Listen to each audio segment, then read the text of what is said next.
Sorry जय बाबा, मैं पहले रिकॉर्डिंग शुरू करना भूल गई।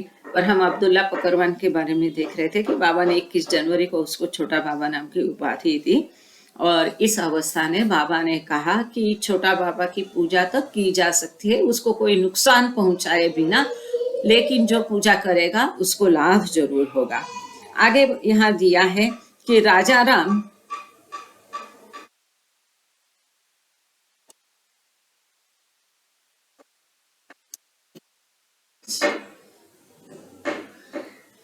ये एक इनकमिंग कॉल की वजह से है। आपको आवाज आ रही मेरी? ठीक, ओके। जय बाबा। आ, ठीक है। तो राजा राम जो है, जिसको कि हमने पहले ही देखा कि 14 जनवरी को वो कितना रो रहा था, और वो भी एक उच्च अवस्था में पहुंच गया था, जहाँ की बाबा ने फिर इन राजा राम को भी एक उच्च आध्यात्मिक अवस्था में उसको भी एस्टेब्लिश किया था। और 25 जनवरी को बाबा ने राजा राम और छोटा बाबा या तो अब्दुल्ला पकरवान दोनों को सफेद कफनिया पहना, ये जो सफेद कफनी का पोशाक उनको पहनाकर पहना दिया, ताकि बाकी बच्चों से वो अलग दिखाई दे, अलग हो जाए, विलगित हो जाए। और इतना ही नहीं तो छोटा बाबा और राजा राम, मतलब अब्दुल्ला फकरवान और राजा राम को बाबा ने अपने साथ, जहां अभी हम समाधि में दर्शन लेते हैं वहां पर बाबा ने शायद यहाँ पर ऐसा लिखा है कि पीछे की खिड़की हटा दी। इसका यहाँ पर अर्थ ऐसा लगता है कि समाधि की पीछे में कोई और टट्टे की छोटी खोली होगी, तो इमीडिएटली या तो उस खोली में या तो जहां हम समाधि में अब बैठते हैं उसी में ही, क्योंकि बाबा तो क्रिप्ट केबिन के अंदर गड्ढे में बैठते थे। तो बाबा ने अपने साथ में उनको रखा है और पीछे की खिड़की हटा दी। वहां पर एक हल्का सा पर्दा, पतला सा पर्दा वहां पर लगाया गया, और जो क्रिप्ट केबिन के बाद एकदम बगल में जो खोली थी उसमें उन दोनों को बाबा ने रखा। This was a wonderful thing, as she never up till now allowed anybody to sleep so near, more particularly with only one curtain intervening. यह बहुत अद्भुत था, क्योंकि अब तक बाबा ने कभी भी किसी को भी इतने अपने पास में सोने की कभी इजाजत नहीं दी थी, और केवल एक पर्दा बीच में, थिन कपड़े का पर्दा है। Even Gustaji had been sleeping outside always, and Shri always locked himself inside. यहाँ तक कि गुस्ताज जी जो तभी रात के पहरेदार थे, तो गुस्ताज जी को भी बाहर सोना पड़ता था इतनी ठंड वगैरह में, और बाबा अपने आप को अंदर बंद किया करते थे। यहाँ पर देखो एक सुंदर फोटो है। एक वापस एक बार फोटो देखते हैं, क्योंकि इससे अंदाजा आएगा। देखो ये फोटो कहाँ की है पता है? जहां अब हम समाधि में जा करके दर्शन लेते हैं, तो वह उस जगह पर पीछे जब जहाँ वो बाबा और ये दोनों बैठे हैं, शायद एक लोहे के स्टैंड पर लकड़े का कुछ डाल के थोड़ा सा कॉट जैसा उसको बोल सकते हैं बनाया गया है, या छोटा बैठने का बेंच जैसा। उस पर बाबा, अब्दुल्ला पकरवान यानी या तो छोटा बाबा और राजा राम, ये तीनों बैठे हैं एक साथ अंदर केबिन, क्रिप्ट केबिन के कमरे के अंदर। Baba in the crypt cabin with Raja Ram and Chhota Baba. But मतलब इससे अंदाजा आता है कि कितने उच्च आध्यात्मिक अवस्था में वो लोग पहुंच गए थे। But after a few days Baba, brought them down from this exalted condition back to an experience of the gross, accomplishing this by means of an enema given to the two boys. आप लोगों को enema क्या है पता होगा, एक पेट साफ करने के लिए जो दिया जाता है ना। तो खुदा की बातें खुदा ही जाने, और तकलीफें तरकीबें वो अलग होती है। तो इसके बाद में लेकिन जब इस अवस्था में वो पहुंच गए, ये सब हो गया, इसके बाद में बाबा ने उस अवस्था से उस उच्च आध्यात्मिक अवस्था से इन दोनों को वापस भौतिक स्तर पर, भौतिक दुनिया में लाया। और ये कैसा किया गया? तो वो दोनों को एनिमा दिया गया। अब एनिमा दे करके उनको जब बाबा कोशिश कर रहे थे कि वो जो मगन थे, उनको हर जगह बाबा ही बाबा दिखाई दे थे, ईश्वर के प्रेम में मशगूल थे, मस्त थे, ना उनको अपने शरीर का, इस दुनिया का कोई होश था, ना भान था। तो उस अवस्था से उनको भौतिक अवस्था में वापस लाने के लिए बाबा ने जो पद्धति का उपयोग किया, उसका असर दोनों पर भिन्न हो गया। वो कैसा हम देखेंगे। As this was being done, Abdullah began to weep like a child, crying, "Oh, what is this all? I don't want this word and all these things." जब एक प्रक्रिया चल रही थी तो अब्दुल्ला पकरवान जो छोटे बच्चे जैसा वो रो रहा था और चिल्ला रहा था, ये सब क्या हो रहा है? मुझे ये सब दुनिया नहीं चाहिए, ये सारी चीजें नहीं चाहिए। Oh, for God's sake, let me be in my supreme state of bliss. खुदा के लिए मुझे ये अत्यंत आनंद की अवस्था में छोड़ दो। Why are they coming between and removing the sight of my beloved Baba? ये सब लोग क्यों बीच में आ रहे हैं और मुझसे, मेरे प्रियतम मेहर बाबा के दृश्य छीन रहे, उसके बीच में क्यों आ रहे हैं? मुझ में और बाबा का छवि में ये बीच में क्यों आ रहे हैं? Remove this. I don't want them. ये सब हटा दो, मुझे ये सब नहीं चाहिए। But at the end of this process, Abdullah was established in a state of fana, as Baba called it, in which he could see the divine light, Noor, within every particle of the world around him, while at the same time recognizing the people and forms that he saw. अब ये बाबा ने कोशिश तो की इनको वापस लाने की, पर इस प्रक्रिया में क्या हो गया कि अब्दुल्ला जो है पकरवान, वो फना अवस्था में स्थित हो गया। ये एक ऐसी अवस्था होती है, बाबा ने कहा, कि जिसमें उसे हर जगह दैवी प्रकाश, हर चीज में, हर छोटी मोटी वस्तु की हर पार्टिकल, यहाँ लिखा है, हर जगह, हर चीज में, हर छोटे पार्टिकल में, उसके अंश में भी उसको दैवी प्रकाश दिखाई देता है। उसके अगल बगल में जो पूरा दुनिया है उसमें उसको दैवी प्रकाश दिखाई दे रहा था, परंतु उसी समय में वो लोगों को पहचान पा रहा था। जो उसके अगल बगल में लोग हैं जिनको वो देख रहा था उनको वो पहचान पा रहा था। मतलब उच्च आध्यात्मिक अवस्था से नीचे भौतिक जगत में लाने के लिए बाबा ने जो कोशिश की, उससे क्या हुआ कि अब्दुल्ला पकरवान फना स्टेट में, फना अवस्था में चला गया और उसको हर पार्टिकल में दैवी प्रकाश दिखाई देता था। साथ ही उसको जो लोग, जिस लोगों को वो देखता था, उनको वो पहचान सकता था, जबकि उसके पहले क्या था, उसको हर जगह बाबा दिखाई दे रहे थे।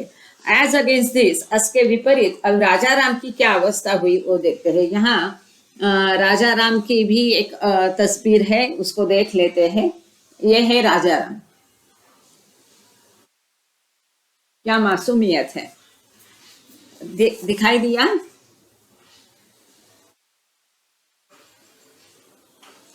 ठीक है, तो राजा राम की इस समय में क्या अवस्था हुई ये हम देखते हैं। राजा Ram similarly enjoyed a fana in which divine sight was available to him, but in his case the God experience blocked out vision of the outer world. राजा राम भी फना स्थिति में स्थित हो गया, परंतु उसके लिए बाह्य जगत का जो दृश्य है, विजन थी, वो कंप्लीट बंद हो गई, ब्लॉक हो गई। मतलब बाहरी दुनिया के दृश्य को उससे, मतलब दृश्य अवरुद्ध हो गए उससे। Raja Ram's experience, Baba said, was like that of a Masud and Abdullah's like that of a Salik. तो ये जो अवस्था है जहाँ राजा राम एक दैवी आनंद में डूब रहा है, जिसे बाहरी दुनिया का कोई होश नहीं, ज्ञान नहीं, भान नहीं, स्वयं का भी भान नहीं, ये एक स्थिति है। मतलब हमने इसको देखा है कि मजहूब स्थिति में वो चला गया। लेकिन अब्दुल्ला जो है, उसे हर जगह ईश्वर का अस्तित्व तो प्रतीत अनुभव हो रहा था, परंतु साथ ही साथ उसे भौतिक दुनिया में जो लोगों को वो देखता था, उनको वो पहचान सकता था। मतलब ये एक सदगुरु जैसा अवस्था है। तो बाबा ने कहा कि ये एक सलीक की अवस्था में अब्दुल्ला था। Abdullah's state was far higher, and if he did not lose his body in his current fragile condition, Baba was considering giving him realization and bringing him back to world consciousness again, using him as one of 2 or 3 special workers, and in particular Baba's representative to Arabia. तो अब्दुल्ला अभी सलिक अवस्था में स्थित हो गया था। बाबा ने कहा कि इस अब्दुल्ला की स्थिति अवस्था बहुत ऊंची है, और इस का अनुभव लेते हुए यदि उसका शरीर टिक गया, उसने यदि शरीर छोड़ नहीं दिया, मतलब उसकी मृत्यु नहीं हो गई, क्योंकि उसकी अवस्था जो शारीरिक अवस्था एक बहुत नाजुक है, तो यदि उसका शरीर टिक पाया, तो बाबा सोच रहे थे कि मैं उसको ईश्वर साक्षात्कार दे दूंगा। और जो गिने चुने उनके वर्कर्स है, कार्यकर्ता है, उनमें से वो एक 2-3 कार्यकर्ता है, तो उसमें से एक कार्यकर्ता के तौर पर वो अब्दुल्ला का उपयोग करेंगे, और खास करके अरेबिया में वो बाबा का प्रतिनिधि करके रहेगा। ये बहुत बड़ी बात है। Some glimmer of what Abdullah was experiencing at this time is expressed in a conversation he had with Baba and several of the Mandali in the evening of 20th January. 28 जनवरी को बाबा और मंडली जनों के कई लोगों के साथ जो उसका संभाषण हुआ अब्दुल्ला का, उसे पता चलता है कि किस तरह का आध्यात्मिक अनुभव को अब्दुल्ला पकड़वान अनुभव कर रहा था। Shri put various questions to Abdulla. Baba ने अब्दुल्ला, तभी बाबा को श्री कहा जाता था, तो बाबा ने अब्दुल्ला को कई तरह के विविध प्रश्न पूछे गए बाबा द्वारा, throwing more light on the blissful state that he was enjoying. खास करके जो अत्यंत आनंददायी अवस्था वो उस समय अनुभव कर रहा था, उसके विषय में उसको विविध प्रश्न पूछे गए। Whether he took any pleasure or enjoyment, and whether he would feel any difference if people thronged before him, performed aarti, puja, took his darshan, etc., rather than his sitting alone in a room. तो उसको ये पूछा गया कि उसे कैसा महसूस होता है, कैसा प्रतीत होता है, कैसा अनुभव वो कर रहा है, उसे कुछ आनंद आ रहा है, वो एंजॉय कर रहा है।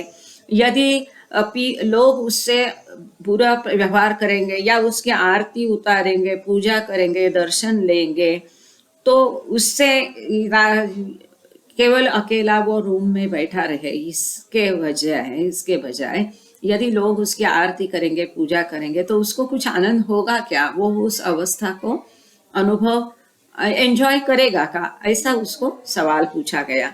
Abdullah replied that it would make no difference whatsoever. तो अब्दुल्ला ने कहा कि इससे उसको कोई फर्क नहीं पड़ेगा, कुछ भी नहीं। तो आगे कुछ सवाल बाबा ने पूछे हैं, कुछ सवाल जो है मंडली के कुछ जनों ने उसे पूछे हैं। तो ये जो सवाल जवाब है ये आगे दिए हैं, उसको हम पढ़ेंगे। Question, How long will you enjoy this state of आनंद? अब्दुल्ला को पूछा गया कि कब तक ये आनंद की अवस्था को तुम अनुभव करोगे? आंसर, उत्तर दिया, as long as you into bracket that is Shri are, that is forever. As long as you are. क्या सवाल था? How long will you enjoy this state of आनंद? तो उसने कहा as long as you are, if you are everywhere and always, I too am everywhere and always with you, for I always 24 hours see you, nothing else. क्या अब्दुल्ला को पूछा गया कि कब तक इस आनंद अवस्था को तुम अनुभव करोगे, तो उसने उत्तर में बताया कि जब तक आप हो, मतलब बाबा हो, मतलब हमेशा के लिए, क्योंकि आप हर जगह है और हमेशा है, तो मैं भी हर जगह हूँ और हमेशा आपके साथ हूँ, क्योंकि हमेशा 24 घंटे मैं कुछ भी और देखता नहीं, केवल आप ही को हर जगह देखता हूँ। ये है छठवीं भूमिका कि एक बार अनिता जी है क्या ग्रुप में, अभी उन्होंने पूछा था कि कैसा लगता है, तो ये छठवीं भूमिका का अनुभव है। हर जगह वो ईश्वर को देखता है, ईश्वर के साथ रहता है, उसका अनंत अस्तित्व और चिरकाल अस्तित्व उसको प्रतीत होता है, अनुभव होता है। आगे का क्वेश्चन है, ये एक सुंदर चित्र है। आगे का सवाल जवाब देखने के पहले हम एक छवि को देखते हैं। एक बहुत ही सुंदर चित्र है ये, और पास में लाऊं, ये क्या है, बाबा और अब्दुल्ला पकरवान या छोटा बाबा एक ही मंच पर दोनों साथ में बैठे हैं। ये कितनी बड़ी बात है, और किसी को आपने कभी देखा नहीं होगा बाबा के साथ बैठे हुए एक प्लेटफॉर्म पे। थोड़ा रेज्ड है, देखो एक सीट है बाबा का, और सारे आश्रम के बच्चे जो है, मेहर आश्रम या प्रेम आश्रम के बच्चे अगल बगल में बाबा के बैठे हैं। आगे चलते हैं। बाबा शेयरिंग अ प्लेटफॉर्म विथ, इसके ये फोटो के विषय में लिखा है, बाबा शेयरिंग अ प्लेटफॉर्म विथ छोटा बाबा एंड विद द मेहर आश्रम बॉयज अराउंड। ये सब मेहर आश्रम के बच्चे हैं, बाबा साथ में एक ही प्लेटफॉर्म में बाबा और छोटा बाबा बैठे हैं, और बगल में सारे मेहर आश्रम के बच्चे हैं। ये सवाल जवाब का सिलसिला आगे चालू है। Question, can you see anything else? Answer, what else is there to see but Shri? Even in the smallest particle, nothing but Baba. तो उसको पूछा गया कि और दूसरा आप क्या देखते हैं, तो उसने उत्तर में दिया और वहाँ दूसरा देखने लायक है ही क्या, केवल बाबा ही है। छोटे से छोटे पार्टिकल में, अंश में भी और कुछ भी नहीं, केवल बाबा ही बाबा है। ये एक बहुत बड़ा अनुभव, एक्सपेरिमेंट बाबा ने किया था, ऐसा हम समझ सकते हैं। क्योंकि बाबा अगर था केवल मंडली को बोलते थे कि सब जगह ईश्वर है, बाकी कुछ भी नहीं, तो लोग सोचते हैं, कई लोग पूछते हैं कि जो आंखों को दिखता है वो नहीं है, और जो नहीं दिखता है वो है, कैसा समझे। तो ये छोटा बच्चा को जब उसने बाबा से कहने पर दैवी प्रेम बहुत अपने आप में निर्माण किया, विकसित किया, तो बाबा की मदद से उसकी आध्यात्मिक अवस्था छठवीं भूमिका तक हो गया, जहाँ उसको अनंत आनंद का अनुभव वो कर रहा था, और ईश्वर की हर जगह की मौजूदगी को, कि या तो केवल ईश्वर एकमात्र इस दुनिया में है, बाकी कुछ भी नहीं, इस वास्तव को, इस सत्य को वो छोटा बच्चा अनुभव कर रहा था। यह मतलब इतना इसका महत्व है कि उसको मेरे ख्याल से शब्दों में बयान नहीं किया जा सकता है। आगे का सवाल है, if left alone where would you go? Answer, where am I to go? That I should go everywhere? No, where I am everywhere with Baba. उसको ऐसा पूछा गया कि यदि तुम्हें अकेला छोड़ दिया जाए तो तुम कहाँ जाओगे? तो उसने जवाब में दिया कि कहाँ जाना है मुझे, मैं कहाँ, आई शुड गो एनीवेयर, कहीं भी मैं जाऊं, कहीं नहीं जाऊंगा, कहीं भी नहीं मुझे जाना है, क्योंकि मैं बाबा के साथ हर जगह मौजूद हूँ। वो केवल बाबा की, ईश्वर की ही मौजूदगी हर जगह महसूस नहीं कर रहा था, परंतु स्वयं भी ईश्वर है इसका उसको अनुभव हो करके वो स्वयं भी हर जगह उपस्थित है, ऐसा अनुभव उसको हो गया था। तो वही वो कह रहा था कि मैं सब जगह हूँ, तो मुझे कहीं उठ के कहीं जाने की क्या जरूरत है, मैं कहीं नहीं जाऊंगा क्योंकि मैं सब जगह हूँ बाबा के साथ में। Question, do you feel any असर, इफेक्ट और डिफरेंस? Answer, none whatsoever. एक सान everything, everywhere, every time there is one बाबा। तो उसको पूछा गया था कि तुझे कोई अलग ऐसा कोई फर्क लग रहा है, कोई परिणाम महसूस हो रहा है, कोई विशेष ऐसा लग रहा है, फील हो रहा है क्या, कुछ असर हो रहा है क्या तुम्हारे ऊपर? तो उसका जवाब था कुछ भी नहीं। एक सान, एक सान ये पर्शियन शब्द है, इसका मतलब सब एक जैसा है, सब कुछ एक ही है, तो फर्क क्या लगना है। मतलब जो जो बाबा बोलते हैं भिन्नत्व निकाल दो, एकता प्रस्थापित करो, वो बाबा हमको बोल रहे हैं कि आपको जानबूझ के एकत्व की भावना निर्माण करनी है जो उसमें ऑलरेडी निर्माण हो चुकी थी। अलग भिन्नत्व कुछ भी नहीं, सब एक सान। यह बहुत सुंदर पर्शियन वर्ड शब्द है, इसका अर्थ है सब आइडेंटिकल, सब सेम, एक ही है, सब कुछ फर्क ही नहीं है, सब कुछ एक है, एक सान, सब कुछ एक है, एक जैसा है, हर जगह हर समय केवल एक ही है और वो है बाबा। कोई फर्क नहीं है, कोई फर्क है नहीं, सब एक जैसा है क्योंकि हर जगह हर समय हर चीज में केवल बाबा ही बाबा है। आगे का सवाल है, do you feel anything while walking here and there, coming in, going out from your room to Shri's room? उसको देखो, ये सब प्रैक्टिकल क्वेश्चंस थे, स्वाभाविक या उच्च आध्यात्मिक अवस्था में कैसा लगता होगा, क्या अनुभव होगा, वो बोलते हैं चलते हैं तो उनको कैसा लगता होगा, क्योंकि उनको तो ये दुनिया का भान नहीं है। तो बाबा ने ये भी कहा कि ये सारी क्रियाएं उनसे ऑटोमेटिक हो जाती है, उनमें जो दैवी शक्ति आती है उसके कारण ये क्रियाएं अपने आप उसका ख्याल रखा जाता है।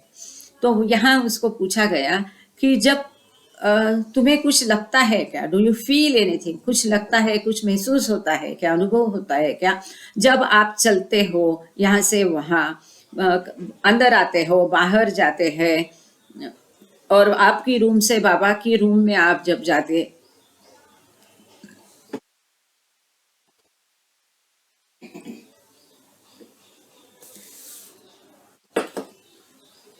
सॉरी, ये सब जब क्रियाएं आप करते हैं, इधर उधर घूमते फिरते चलते हैं, तो आपको कुछ कैसा लगता है, क्या अनुभव करते हैं?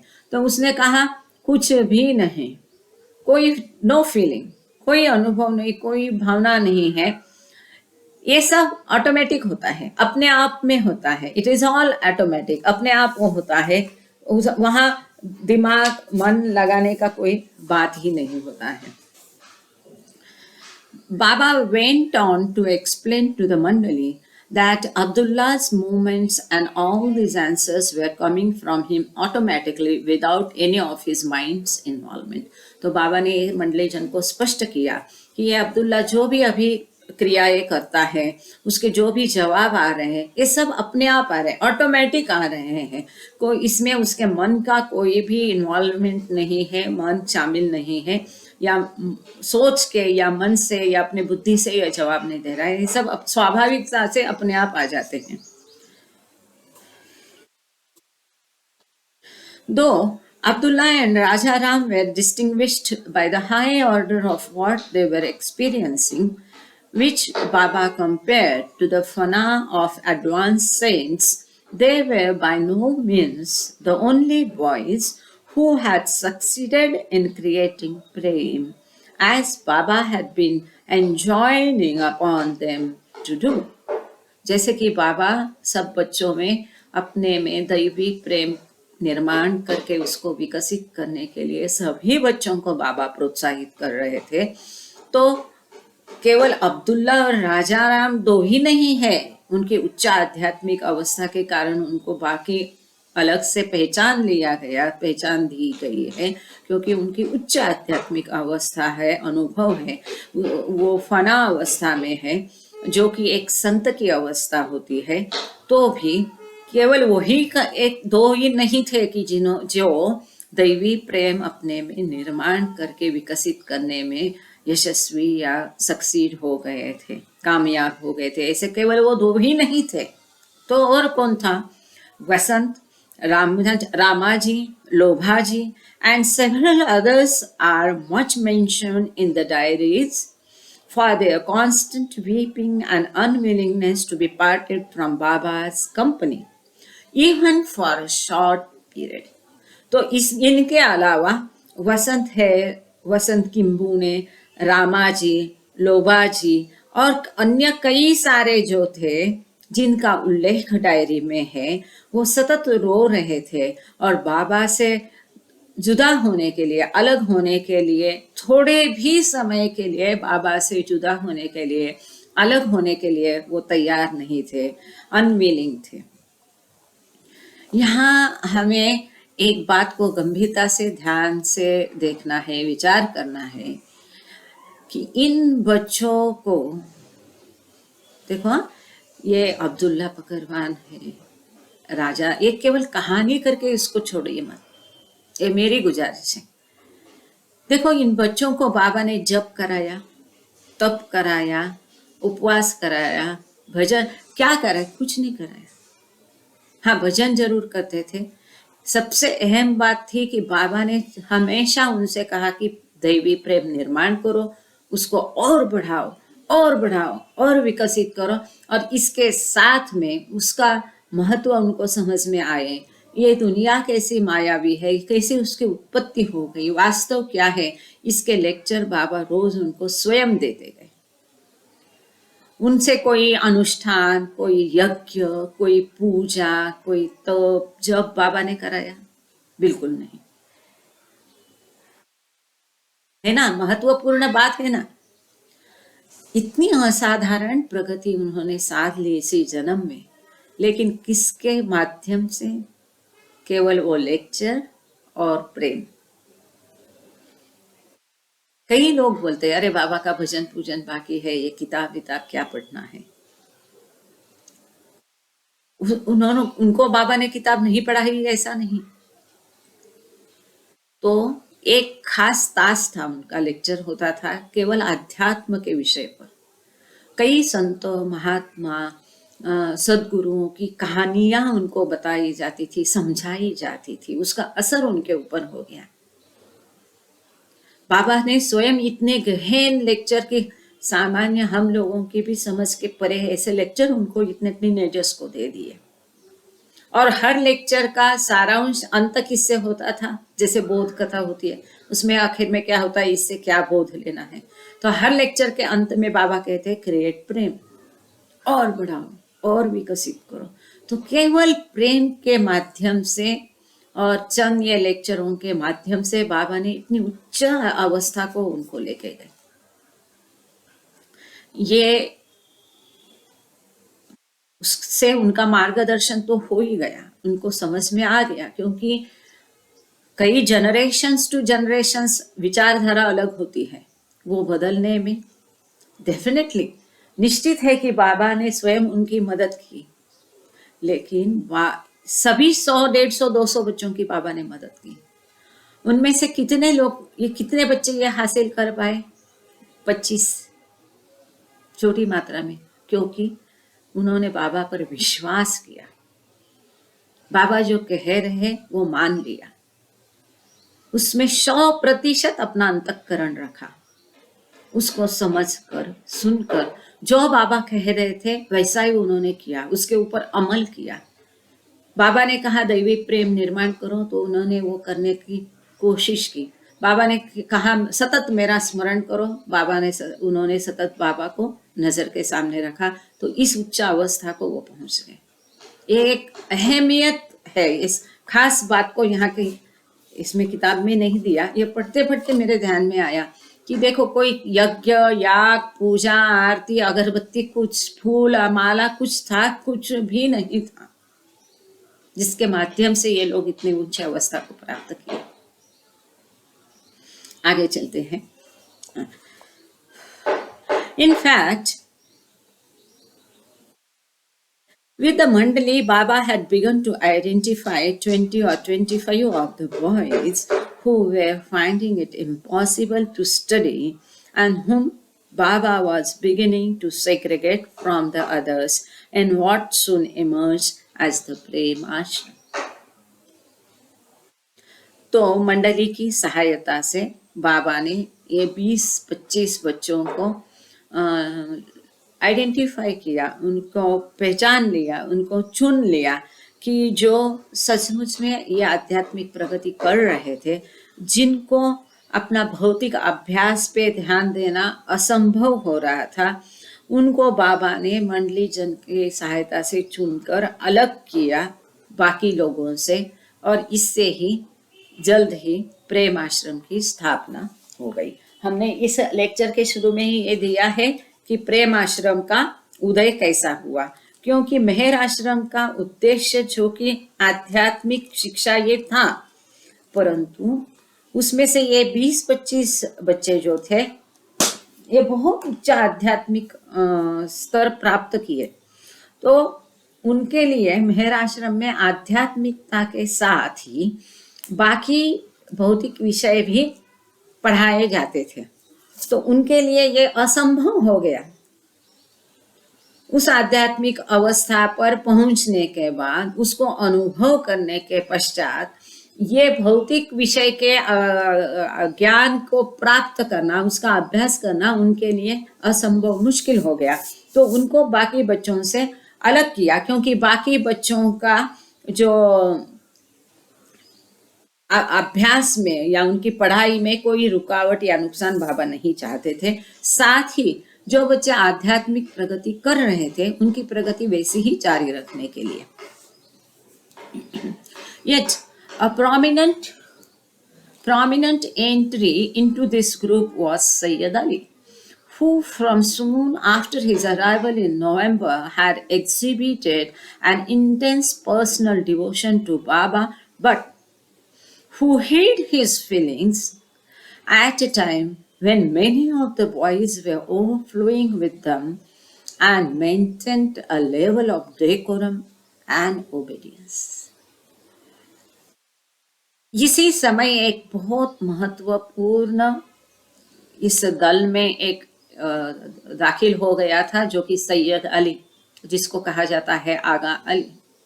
और अपने मेहराबाद आने के नवंबर में वो मेहराबाद आया, और नवंबर में मेहराबाद में आने के पश्चात तुरंत ही उसने बाबा के प्रति एकदम तीव्र प्रेम और फीलिंग्स, भावनाएं अनुभव की, परंतु उसने इन भावनाओं को छिपा के रखा। जबकि सारे बाकी बच्चे ये प्यार से भरे थे, रो रहे थे, सिसकियां दे रहे थे, चिल्ला रहे थे, लेकिन ये आगा अली जो है वो अपना शिष्टाचार और अपना आज्ञा पालन का लेवल जो स्तर है बनाए रखा था। बच्चों में भी कुछ बच्चे होते हैं बहुत मैच्योर्ड होते हैं, तो ऐसा आगा अली ने अपनी भावनाओं को उजागर नहीं किया, व्यक्त नहीं किया। जबकि बाबा ने क्या कहा था कि उनको व्यक्त होने दो, लेकिन अपने आप ही ये बच्चे ने क्या किया, आज्ञा पालन किया, शिष्टाचार रखा और अपनी भावनाओं को वो छुपाते गया। फिर आगे उसके साथ क्या हुआ देखते हैं, क्योंकि बाबा तो उसको खुले से अनुभव करा देना चाहते थे। But from the end of the first week in January, Baba began to keep him at a distance, much to his distress. लेकिन जनवरी के पहले हफ्ते से बाबा ने क्या किया, जानबूझ को उसको दूरी पे रखना शुरू किया, जो कि उसके लिए बहुत निराशाजनक था। Using methods which veterans in the love-beloved interplay might have seen before, but which a neophyte like Ali would not. One day, Baba called for him a dozen times and immediately dismissed him and sent him off.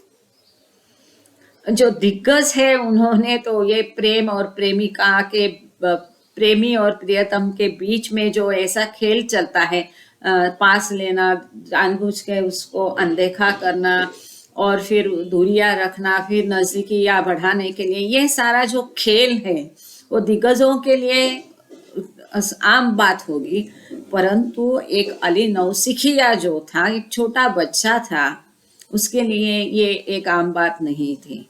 और बाबा ने एक दिन क्या किया, उसको करीब करीब dozen बार, 10-12 बार उसको पास में बुलाया और आने के बाद तुरंत उसको वापस भेज दिया। On the 29th, Baba taunted him with such a jibes as, Ali is very keen about his studies these days and has no thoughts for me and is always thinking about his father. तो एक दिन बाबा ने क्या किया कि उसको ताना मारना शुरू कर दिया। 29 जनवरी को बाबा ने उसको ताना मारना शुरू किया और उसको कहा, उपहास किया। उसका उपहास करते हुए, क्या ऐसा ताना मारते ना, उपहास करते, आजकल बहुत पढ़ाई में ध्यान है, हाँ तुम पढ़ाई के लिए बहुत उत्सुक हो, सतर्क हो, और तुमको मेरे बारे में तो कोई ख्याल ही नहीं, हमेशा अपने पिताजी के बारे में ही तुम सोचता रहता है। ऐसा ताना बाबा ने उसको मारा। This completely broke down Ali's resistance at last and he began sobbing profusely. अब इससे वो बच्चों जो अपना शिष्टाचार बनाए रखा था उसका बांध, हालांकि उसके अंदर बहुत प्रेम था बाबा के लिए, परंतु वो उसे उजागर नहीं कर रहा था। तो जब बाबा ने ऐसा ताना मारना उसको शुरू किया, तब उसका जो प्रतिरोध था वो पूरा खत्म हो गया, वो एकदम ब्रोक डाउन हो गया और फिर अत्यधिक तरीके से वो सिसकियां देने लगा, रोने लगा। Taken to Baba in the upper chamber in the crypt cabin, as Ramju describes it, the proximity of the master made the hero go more wild with his sobbing and crying, which had by now become terrible to look at. अब वो जोर जोर से सिसकियां देने लगा। बाबा ने ऐसा कहने के बाद फिर उसको बाबा के पास चेंबर में, मतलब समाधि में, क्रिप्ट केबिन में लेके गए। तो इसको रमजू अपनी डायरी में इसका वर्णन ऐसा करते हैं कि जैसे ही बाबा के पास उसे लेके जाया गया, वो बच्चा और भी वाइल्ड हो गया और ज्यादा से रोने लगा, सिसकियां देने लगा। वो इतना भयानक हो गया कि वो देखने वाले को लगने लगा अब ये मर जाएगा। इतना पूरा उसका शरीर उससे हिलने लगा, कांपने लगा। The proximity of the master made the hero go more wild with his sobbing and crying, which had by now become terrible to look at. इतना जोर जोर से रोने लगा, सिसकियां देने लगा, भयानक, तो उसको देख नहीं सकते थे।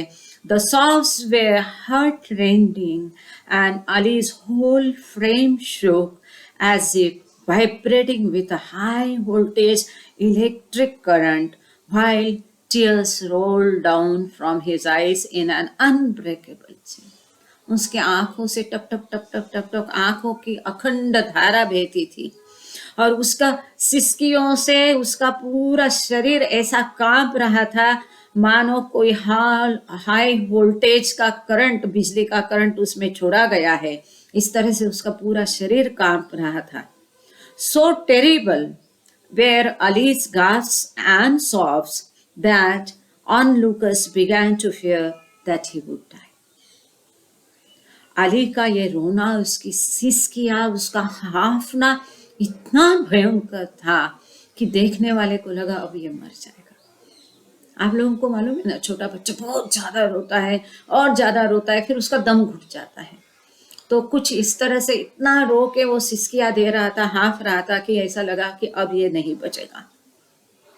At last, the master gathered Ali up in his arms, patted his head, imprinted a silent kiss on his forehead, and then placed his hand on the boy's heaving bosom for 2 or 3 minutes and finished. अंत में बाबा ने उसको अपने पास लिया, अपनी बाहों में लिया, उसके सर को थपथपाया और उसके माथे पर एक साइलेंट मूक चुंबन दिया और फिर बाबा ने अपना सर उसके सीने पर 2-3 मिनट के लिए रखा। अपना सर उसके सीने पर रखकर बाबा ऐसे उसको रगड़ते रहे 2-3 मिनट तक और बस खत्म, शांत हो गया। कितना सुंदर।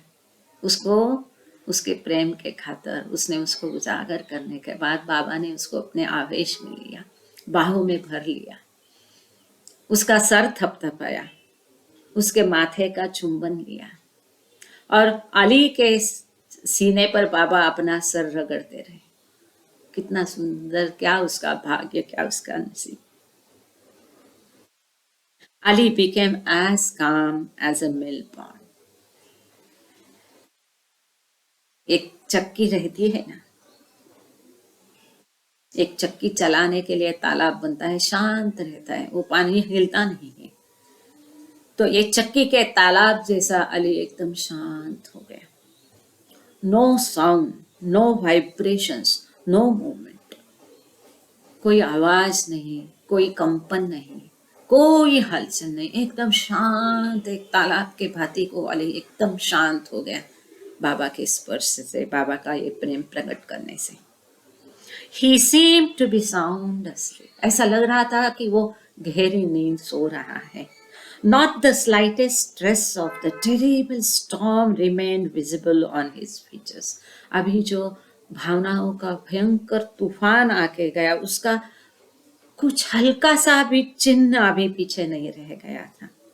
But when they tried to wake him, they were unable. वो शांत तो हो गया लेकिन जब मंडली जन ने उसको जाग के जगाने की कोशिश की, उसको हिला के जगाने की कोशिश की, तो वो ऐसा नहीं कर पाए। And when eyelids were pulled up, the iris was found torn inward. जब अली उठ नहीं रहा था, ऐसा लग रहा था कि वो सो रहा है, उसको जगाने के लिए, उसको भान में वापस लाने के लिए जब मंडली ने उसको जगाने की कोशिश की तो नहीं जग रहा था। इसके लिए फिर उसकी पलके जो है या भवे जो है, ये जो पोर्शन रहता है, उसको ऊपर उठा के देखा उन्होंने, तो उसकी जो आंख की पुतली थी वो घूम गई थी, अंदर की तरफ घूम गई थी। आप लोगों को पता नहीं ये अवस्था कब होती है, एकदम अंदर की तरफ, मतलब पता चलता है ये जब उसके लिए है नहीं, उसको देख नहीं रहा है। He was looking beyond the gross. वो जो भौतिकता से पार वो कहीं देख रहा था। Under Baba's prompting, the Mandali put questions to Ali. बाबा के कहने से मंडली जन ने कुछ सवाल अली से पूछे, but no reply was received. मंडली जनों ने उसको हिलाने की, जगाने की कोशिश की, कुछ भी नहीं। उसके आँख की पुतलियाँ भी घूमी हुई थी और जब उसको सवाल पूछे तो कुछ भी जवाब उसने नहीं दिया। बाबा के कहने से मंडली जनों ने उसको कई सवालात किए पर उनको कोई भी जवाब नहीं मिला। However, after some time, to the question, "How are you, Aga Ali?" there came a reply, "Khush," in a very feeble, which seemed to come from a great distance.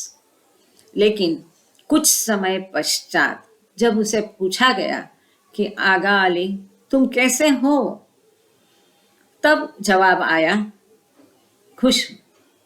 परंतु ये जवाब एकदम फीबल, बहुत धीमी, नाजुक, एक पतली आवाज से, जो कि बहुत कहीं गहराई से आवाज आ रही, इस आवाज में कहीं दूर से आवाज आ रही है, ऐसी फीबल, एकदम अंध, ऐसे आवाज में उसने उत्तर दिया, शांत आवाज में, खुश हूं।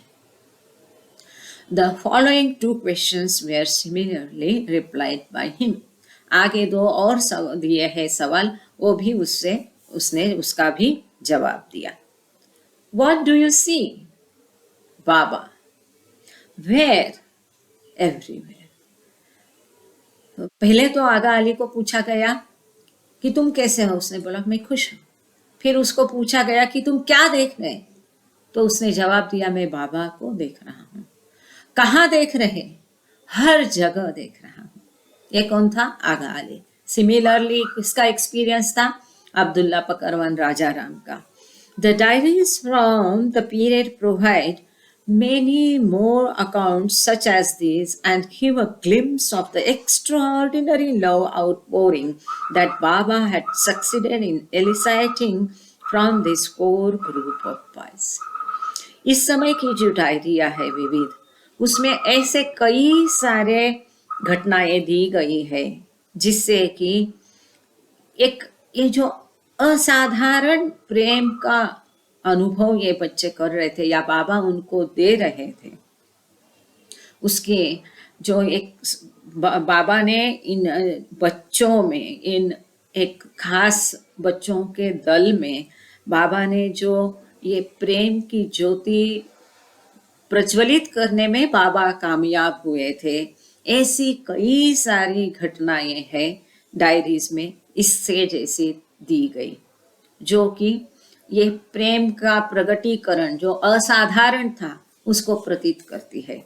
तो बाबा का उद्देश्य जो था कि इन बच्चों में प्रेम की ज्योत प्रज्वलित करने का, उसमें बाबा कामयाब हो गए थे और उसके प्रगटीकरण की ऐसी असाधारण कितने भी बातें उस डायरी में दी गई हैं। In retrospect, it seems apparent that all his planning and careful institutional design over the preceding year had been carried out with this end in view. फिर इससे ये जाहिर होता है कि पिछले 1 साल से एकदम सावधान सा से ध्यान दे करके जो भी कुछ संस्थाओं का प्रस्थापित करना वगैरह चल रहा था, जिसकी योजनाएं चल रही थी, ये इसी चीज को मद्देनजर रख के 1 साल से कई दिनों से वो जो बाबा का प्लानिंग चल रहा था, योजनाएं बन रही थी, संस्थाएं बन रही थी, इसी चीज को मद्देनजर रख के बाबा ने वो किया था, ऐसा लगता है, ऐसा यहाँ दिया है। Even the talks in the creation and its causes series, extraordinary as they may be, when taken on their own terms, seems to have served as one of the instruments Baba used in bringing his work with these Prem Ashram boys to effect. यहाँ तक कि creation and causes, ये जो बाबा की प्रवचन की श्रृंखला है जो कि असाधारण है, इसको भी ऐसा ही लगता है कि बाबा ने इन बच्चों में जो अब परिणाम दिखाई दे रहे हैं, इन परिणामों के लिए इन प्रवचनों को एक साधन के तौर पर बाबा ने उपयोग किया। But even as the love tide on Mehrabad Hill was swelling towards its flood, bad portents began to appear on the horizon. जैसा कि हमेशा होता है, जैसे मेहराबाद में ये प्रेम का उफान चल रहा था और उसका अभी एक पूरा दरिया बनने वाला था, तभी एक क्षितिज पर एक खराब कुछ बादल या दिखाई देने लगे। मतलब क्या? Among some of the parental communities, rumors were running rife to the effect that the boys were being induced to bow down at Baba's feet, a practice particularly abhorrent to Muslims, and to abandon their religions. कुछ समुदाय में ऐसी अफवाहें फैल गई थी कि बच्चों को जबरदस्ती बाबा के पैर पड़ने के लिए, बाबा के पैर छूने के लिए जबरदस्ती बाबा के की जा रही है, बाबा के पैर छूने के लिए कुछ बच्चों को बाबा के जबरदस्ती पैर छुआए जा रहे हैं, जो कि ऐसा रिवाज खास करके मुस्लिम समुदाय में वर्जित है। मुस्लिम समुदाय में आपने देखा होगा कोई किसी का कभी पैर नहीं छूता है, वो गले लगते हैं एक दूसरे को मिलने के लिए। और यही प्रैक्टिस बाबा ने अपने यहाँ रखी है कि बाबा ने कहा है कि कभी किसी के पैर छूना नहीं है। मेरे माता पिता ने आज तक हमको पैर छूने नहीं दिए, हमने किसी को पैर नहीं छूने देते हैं, क्योंकि ये दादा ने पहले ही बताया था कि बाबा ने कहा कि केवल ईश्वर के पैर छुआ जाए, और उसका कारण भी उन्होंने बताया कि तो क्यों पैर छूने से। बाबा ने ये भी कहा, हम लोगों ने टिफिन लेक्चर में भी देखा था, बाबा ने उसको वहाँ पर ये मेंशन किया है कि पैर जो है शरीर का सबसे नीचे हिस्सा है, परंतु आध्यात्मिकता के लिए वो सबसे उच्च हिस्सा है। उस पर सर रखने से संस्कारों का आदान प्रदान होता है, फिर अच्छे बुरे का मिक्स हो जाता है। आप पैर वहीं, आप सर वहीं झुकाए जिसमें वो ताकत है आपके संस्कार मिटाने की, और ऐसी ताकत किसमें होती है? केवल सद्गुरु और ईश्वर होता है। हम किसी को पहचान नहीं सकते, वो माता पिता हो कोई हो, तो संस्कार आदान प्रदान होता है किसी के पैर छूने से। इसीलिए बाबा ने मना किया है किसी के भी पैर माथा टेक कर छूना नहीं है। अब ये बच्चे बाबा के पैर छूते थे, ये बात और है, बाबा तो स्वयं अवतार है। लेकिन इस समय बच्चों के बारे में कुछ जो समुदाय है उसमें ऐसी अफवाहें चली कि जबरदस्ती बच्चों को बाबा के पैर छूने के लिए कहा जाता है, जो कि मुस्लिम समुदाय में वर्जित है। और यहाँ तक अफवाहें फैल गई कि उनको अपना धर्म त्यागने के लिए भी जबरदस्ती की जा रही है, जो कि वास्तव नहीं था। In the last 2 weeks of January, several Hindu fathers withdrew their sons from the school. जनवरी के आखिरी 2 हफ्ते में कई सारे हिंदू पिताओं ने अपने बच्चों को स्कूल से निकाल लिया। आपको याद होगा कि हमने लेक्चर जब देखे थे तब उसमें एक था लेक्चर कि बाबा ने एक लेक्चर, महत्वपूर्ण लेक्चर था, केवल पर्शियन बच्चों को इकट्ठा करके उनको दिया था। फिर जब हिंदू बच्चों ने डिमांड की कि हमें भी ये दिया जाए, हिंदू और गुजराती, तो बाबा ने उनको प्रॉमिस किया था कि अगले दिन मैं हिंदू और गुजराती बच्चों को इसके ऊपर लेक्चर दूंगा, पर शर्त यह है कि हिंदू लोग केवल मुझे ही ईश्वर माने और जो मैं कहूँ उसका आज्ञा पालन करे। ऐसा सब था, आप लोगों को याद होगा, ये हम पढ़ चुके हैं इसी किताब में पहले। खैर, तो यहाँ ये अफवाहें फैलने के कारण हिंदू जो पिता सब थे बच्चों के, वो अपने बच्चों को स्कूल से निकाल कर जनवरी के आखिरी 2 हफ्ते में निकाल कर लेके गए। But it was particularly in the Mughal circle where the vicious stories most ran unchecked that the strongest reactions were provoked. विषय, परंतु खास करके मुगल सर्कल जो था, समुदाय था, उनमें ऐसी कई सारी दुष्ट कहानियां या अफवाहें बिना जांच के उत्पन्न हो गई और उसके तीव्र प्रतिक्रियाएं उसमें उत्पन्न हो गई, निर्माण हो गई। उन्होंने जांच पड़ताल नहीं की ये वास्तव है कि नहीं है, उसके बिना ही उन्होंने कई सारी अफवाहें थी उसमें, वो अफवाहों पर उन्होंने विश्वास कर लिया और उसमें अपनी तीव्र प्रतिक्रियाएं दी बिना जांच पड़ताल के। On 17th February, the older brother of Muhammad Hussain, one of the young Mughal students, arrived at Mehrabad demanding the boy's removal, alive or dead.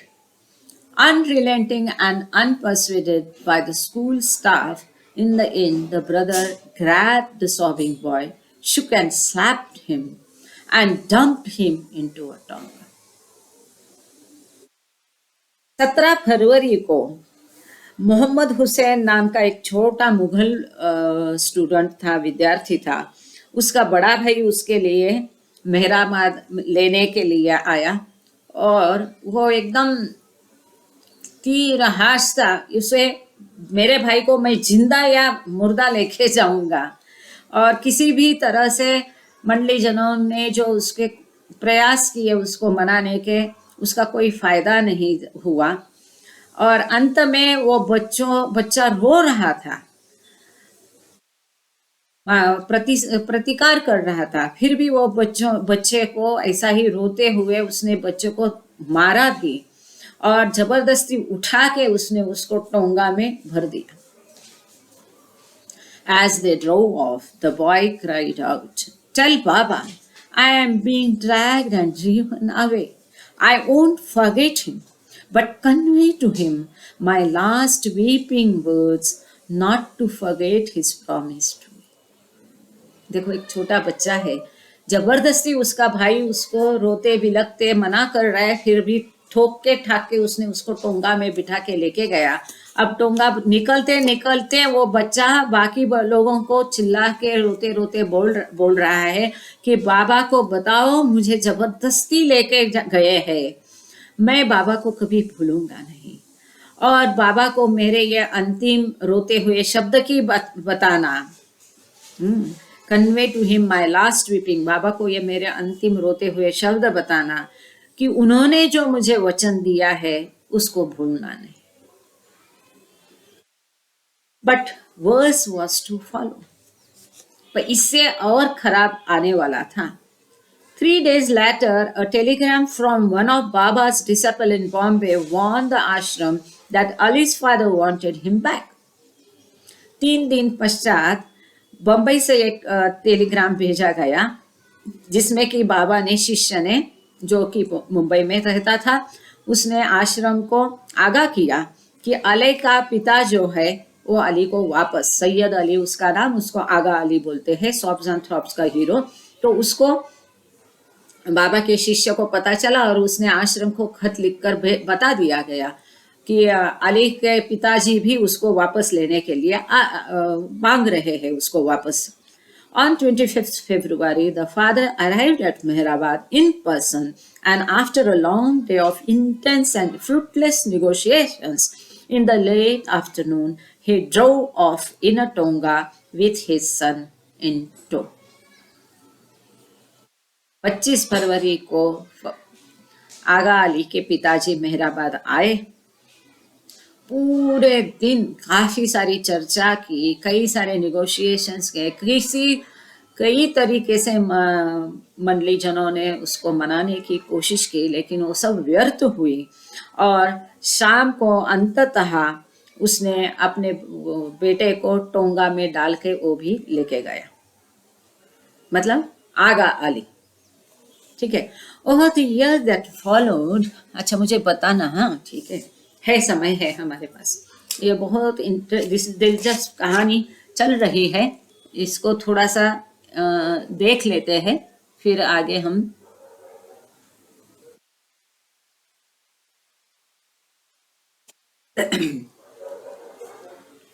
Over the year that followed, it became apparent that Ali was playing special role in Baba's work. जैसे साल बीतते गए, यह उजागर हुआ कि बाबा के काम में अली एक खास रोल निभा रहा था, एक खास भूमिका अली अदा कर रहा था बाबा के कार्य में। ये कैसा पता हुआ, आगे दिया है। An early sign of that appeared in this episode of Ali's forced departure, which moved Baba to declare that the entire institution of the Meher Ashram would be closed down and cleared away lock, stock, barrel if the boy did not return in 7 days' time. पापा ने कहा 7 दिन के अंदर यदि आगा अली वापस नहीं आया तो ये सारी संस्थाएं बंद की जाएगी, सब ध्वस्त किया जाएगा, खत्म किया जाएगा। 2 of Baba's disciples immediately set out for Bombay to try to persuade the father to relent. बाबा के 2 शिष्य जो है तुरंत बंबई भेजे गए कि आगा अली के पिताजी को मनाने के लिए, आगा अली को वापस भेजने के लिए।